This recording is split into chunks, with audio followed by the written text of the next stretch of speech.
Hello there, people of the internet. We are on a public gun range. You're going to hear gunfire in the background. Let's see if I can't get your attention by shooting a piece of steel with this last-ditch 7.7 Jap Arisaka. There's a 174 grain bullet that I hand-loaded myself. So we got our steel back there. Oh, I don't know, 25 yards or so. Well, steel's been shot. That was actually quite satisfying.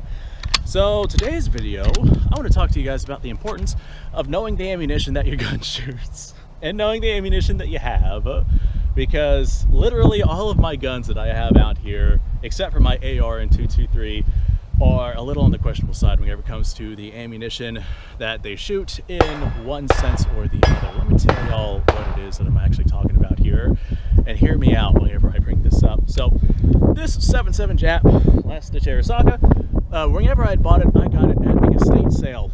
And the people selling it did not know what it was or what it was chambered in, but they were saying that it was a 6.5 Jap, not a 7.7. And I was like, nah, that's a last-ditch rifle. That's gonna be a 7.7. They're like, nope, 6.5 Jap. We're positive. We know what we're talking about.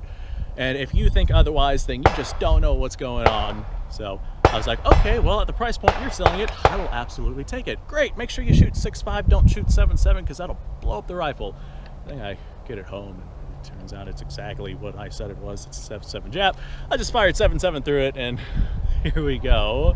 So this is one example of knowing what your rifle fires, because if somebody didn't know how to check this, and they fired some 6.5 Jap through this, or got 6.5 Jap, which is quite expensive, they would have wasted their money on ammunition. And like, if you managed to get 6.5 Jap to fire through this thing, that's like, you would blow out your case, the bullet would absolutely tumble going down range. You wouldn't get any power because there's no seal with that bullet or anything. Like, that's just one example of what I have going on out here, where I'm like, hey, knowing what your rifle shoots is probably a good idea, and knowing the ammunition that you have is probably a good idea. Alright, so another thing, whenever I come out here to the gun range, it's quite a walk for me to get out here, like probably about half a mile, me carrying some pretty significantly heavy supplies coming out here. Let me show y'all what I have over here.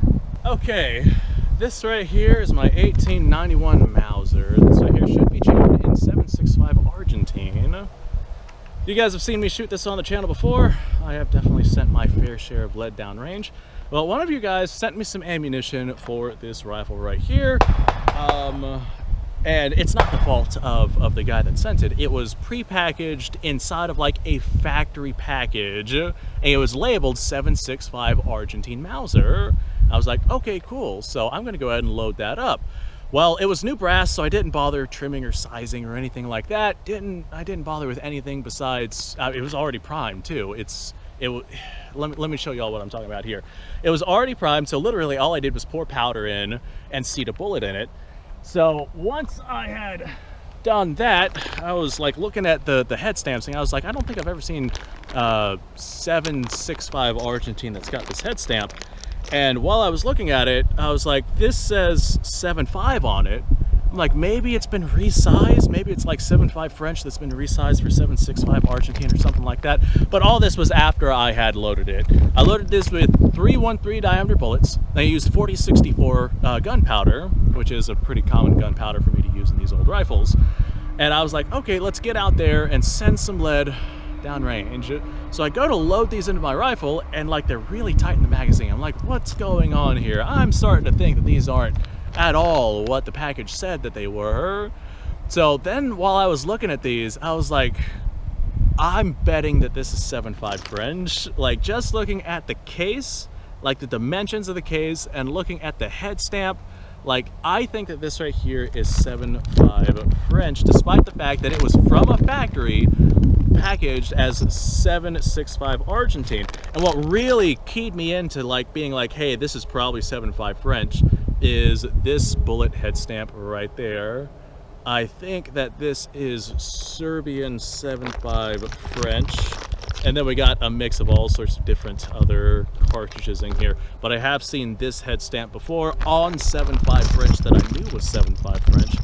So I think that's exactly what I'm dealing with here. This doesn't even remotely begin to seat in my 7.65 Argentine Mauser. So me coming out here through the Florida jungles and the hogs and the rednecks and the gunfire and all this stuff, while carrying this rifle and this ammo. This is like another, I don't know, 10 plus pounds of weight that I carried on me that I didn't have to carry on me just because I didn't take the time to, you know, at home, let's see if this right here was the right ammunition.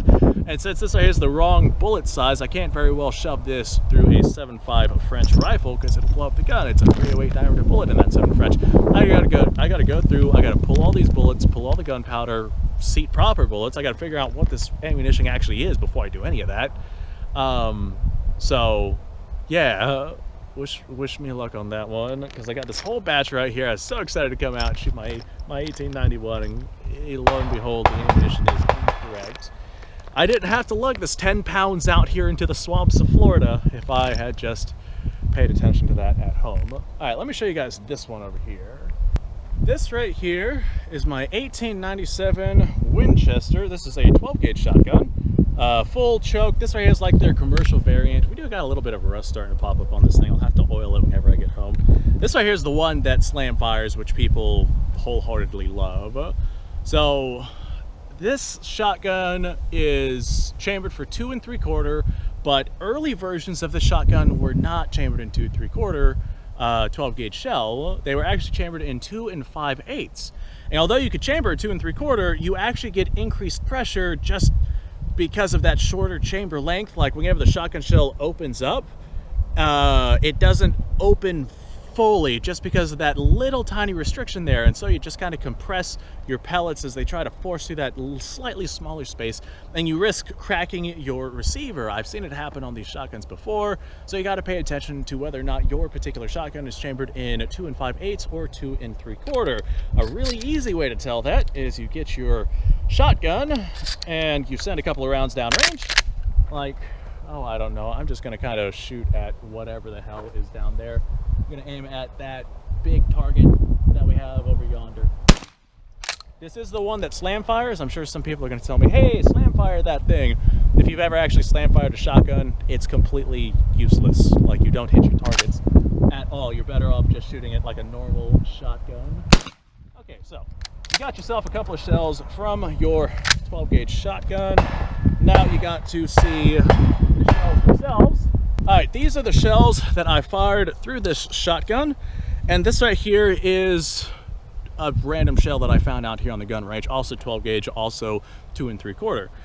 Gauge them up side by side and make sure that they come out to the same length, which they do right here. If it was a different chambering, then just because of the outer part of the shell like compressing itself along the outer edge of that wall, the pellets going through would actually tear the very end of that outer shell off, so you would see a difference in case length. You can also like look at your shell itself, see if it looks a little torn up. That's one of the easiest ways to tell if you have a shorter chambered shotgun. Now, I do wish that these right here were the same brand of ammunition, which they are not, because they're going to be ever so slightly different. But this right here is definitely well within the specs of what it is that we're looking for. That is right on point, and that's how I know that this particular shotgun is in fact chambered in 2 3/4 versus the earlier 2 5/8. It was a slightly shorter chambering. Okay. I think it goes without saying, pay attention to what your firearm is chambered in before you bring it to the range. Otherwise, you'll end up like me with a rifle that you have to lug back and ammunition that you have to lug back, and you didn't even get to play with them. Thanks for watching, folks. Appreciate your time. Like, subscribe, share. Description below has a link to all sorts of stuff. Go check it out. You guys go off. Have yourself a fantastic day. I'll see you all in the next episode.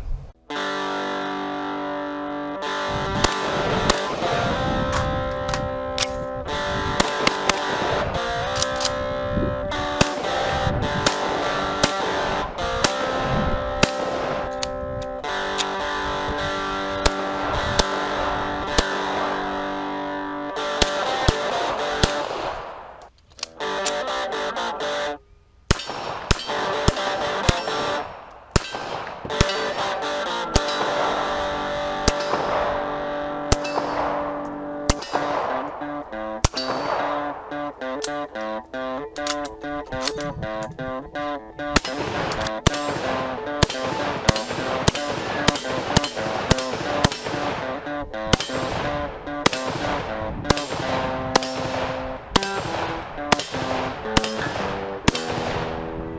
a little while since I've done this.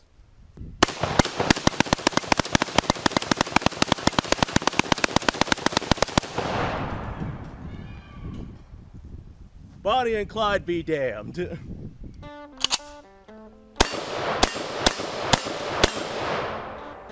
poor man's Garen.